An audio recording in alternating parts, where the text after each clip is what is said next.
హిమాలయాల్లో అనుముప్పు పొంచి ఉందా? ఆ అనుముప్పుకి గతంలో భారత మాజీ ప్రధానమంత్రులుగా పనిచేసినటువంటి నెహ్రూ, ఇందిరాగాంధీ కారణమా అంటే అవునని సమాధానం ఇస్తున్నారు భారతీయ జనతా పార్టీ ఎంపీ నిషికాంత్ దుబే. నిషికాంత్ దుబే ఇందిరాగాంధీ మీద, నెహ్రూ మీద మళ్ళీ ఆరోపణలు చేశారు. ఆ ఆరోపణలు ఇప్పుడు దేశవ్యాప్తంగా చర్చనీయాంశంగా మారాయి. ఇందిరాగాంధీ వల్ల, నెహ్రూ వల్ల ఇప్పుడు హిమాలయాల్లో అనుముప్పు పొంచి ఉంది అంటూ నిషికాంత్ దుబే గారు కొన్ని వ్యాఖ్యలు చేసినటువంటి నేపథ్యంలో ఆ వ్యాఖ్యల వెనక ఉద్దేశం ఏంటి, నిజంగా హిమాలయాల్లో ప్రస్తుతం అనుముప్పు పొంచి ఉందా లేదా అనే దాని మీద మనం పూర్తి స్థాయిలో విశ్లేషణ చేసుకునేటువంటి ప్రయత్నం చేద్దాం. హిమాలయాల్లో అనుముప్పు, మాజీ ప్రధానులు నెహ్రూ, ఇందిరాగాంధీ మీద భారతీయ జనతా పార్టీ ఎంపీ నిషికాంత్ దుబే మరోసారి సంచలనమైనటువంటి ఆరోపణలు చేశారు. చైనాపై గూఢచర్యానికి అణుశక్తితో పనిచేసేటువంటి నిఘా పరికరాన్ని మన హిమాలయాల్లో ఏర్పాటు చేసేందుకు అమెరికా గూఢచార సంస్థ అయినటువంటి సిఐఏకి వారిద్దరూ గతంలో అనుమతి ఇచ్చారని, గంగానది ఒడ్డున నివసిస్తున్న వారిలో ఇటీవల కాలంలో క్యాన్సర్ కేసులు పెరగడానికి, హిమాలయ ప్రాంతాల్లో విపత్తులు సంభవించడానికి కారణం ఈ అనుముప్పు పరికరమే అంటూ ఆయన ఎక్స్ వేదికగా ధ్వజమెత్తారు.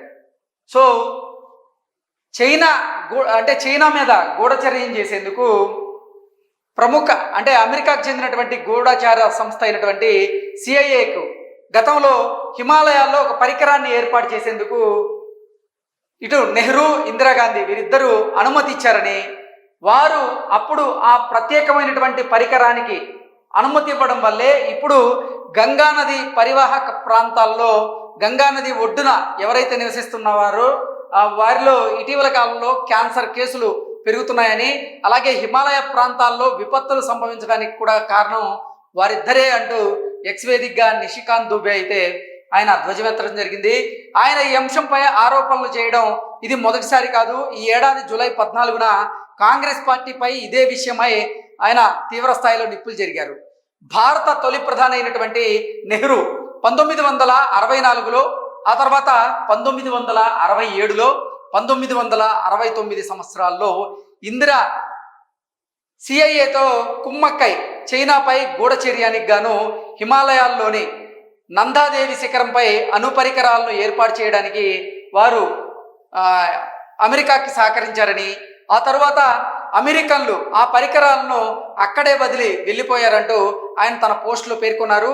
1978లో అప్పటి అమెరికా చట్టసభల సభ్యులు అప్పటి దేశాధ్యక్షుడికి రాసినటువంటి ఒక లేఖ ప్రతిని కూడా ఆయన తన పోస్టుకైతే జత చేయడం జరిగింది.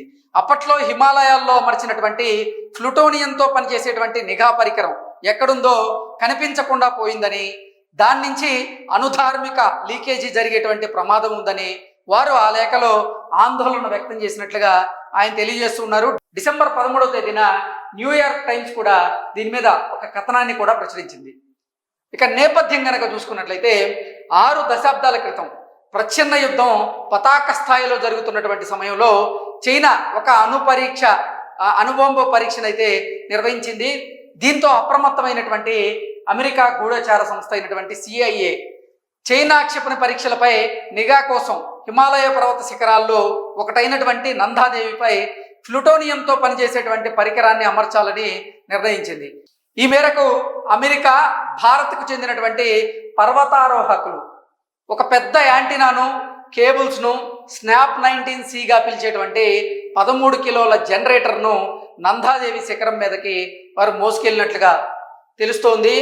అక్కడ అమర్చేటువంటి సమయంలో మంచు తుఫాను వారిని చుట్టుముట్టిందని, ఈ మిషన్కు నాయకత్వం వహిస్తున్నటువంటి కెప్టెన్ ఎంఎస్ కోహ్లీ అప్పటికి కిందనున్నటువంటి శిబిరంలో ఆయన ఉన్నారని, ఆయన వెంటనే వారిని కిందకి వచ్చేయాలని రేడియో సందేశం పంపించారని, దీంతో పైన ఉన్నవారు తమ శిబిరాల్లోకి దగ్గరగా ఉన్నటువంటి ప్రాంతంలో ఆ పరికరాలను దాచి వారు కిందకి వచ్చేశారని, వారు పైన దాచిన వాటిలో ఒక అణుపరికరం కూడా ఉందని, 2వ ప్రపంచ యుద్ధ సమయంలో నాగసాకి పట్టణం మీద అమెరికా ప్రయోగించినటువంటి అణుబాంబు తయారీకి ఉపయోగించిన దాంట్లో 3వ వంతుకు సమానమైనటువంటి ప్లూటోనియం ఆ అణు పరికరంలో ఉంది అన్నట్లుగా ఈ వార్త సారాంశంగా మనం విశ్లేషణ చేసుకోవచ్చు. అయితే ఏడాది తర్వాత ఆ ప్రాంతానికి వెళ్ళి వెతికితే ఏమీ దొరకలేదని, కనిపించకుండా పోయినటువంటి పరికరాల్లో ప్లూటోనియం క్యాప్సిల్ కూడా ఉండడంతో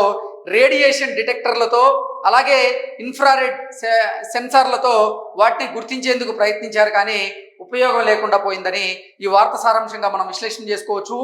ఇప్పుడు ఆ పరికరాలు ఎక్కడ ఉన్నాయో కూడా ఎవరికీ తెలియని పరిస్థితి అయితే అక్కడ ఉందని, అయితే ఈ మిషన్పై అమెరికా ఎప్పుడూ అధికారికంగా ప్రకటన చేయలేదు అన్నట్లుగా కొన్ని వార్తలు అయితే వస్తున్నాయి. సో మొత్తానికి చైనా మీద గూఢచర్యం చేసేందుకు అమెరికా నిఘా సంస్థ అయినటువంటి CIA హిమాలయాల్లో, అంటే అప్పటి ప్రధానమంత్రులుగా ఉన్నటువంటి నెహ్రూ అలాగే ఇందిరాగాంధీ వారిద్దరితో అమెరికా కుమ్మక్కయి చైనా మీద నిఘా పెట్టేందుకు ఈ అణుపరీక్ష సంబంధించినటువంటి ఒక ప్రత్యేకమైనటువంటి పరికరాన్ని తయారు చేయించారని, వారు దాన్ని మోసుకెళ్లేటువంటి క్రమంలో ఆ రోజు మంచు తుఫాను వచ్చిందని, ఆ మంచు తుఫాను ధాటికి వారు పైకెక్కలేక ఆ పరికరాన్ని వారి శిబిరానికి దగ్గరగా దాచిపెట్టారని, ఆ తర్వాత వారందరూ భద్రంగా కిందకు వచ్చారని, తర్వాత వెళ్ళి ఆ పరికరాన్ని చూసినటువంటి క్రమంలో ఆ పరికరంలో ఉన్నటువంటి ప్లూటోనియం క్యాప్సూల్ ఏదైతే ఉందో అది మిస్ అయిందని, దానివల్లే ఈరోజు హిమాలయాల్లో అణుముప్పు పొంచి ఉందని, గంగానది పరివాహక ప్రాంతాల్లో గంగానది ఒడ్డున ఎవరైతే నివసిస్తున్నారో వారిలో క్యాన్సర్ కేసులు పెరగడానికి కారణం కూడా ఇదే అని, అలాగే హిమాలయాల్లో తలెత్తుతున్నటువంటి కొన్ని ప్రకృతి వైపరీత్యాలకు కూడా ఈ అణుముప్పే కారణం అంటూ కూడా నిషికాంత్ దూబే ఆయన అయితే తెలియజేస్తూ ఉన్నారు. సో దీని మీద మరింత స్పష్టత అయితే రావాల్సి ఉంది.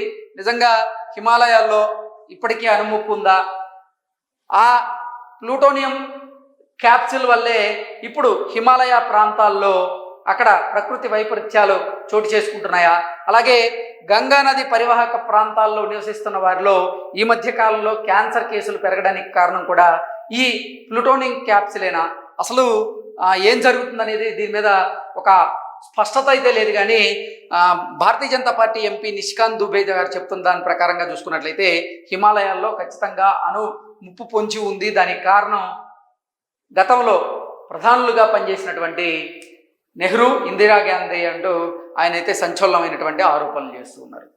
Thank you so much.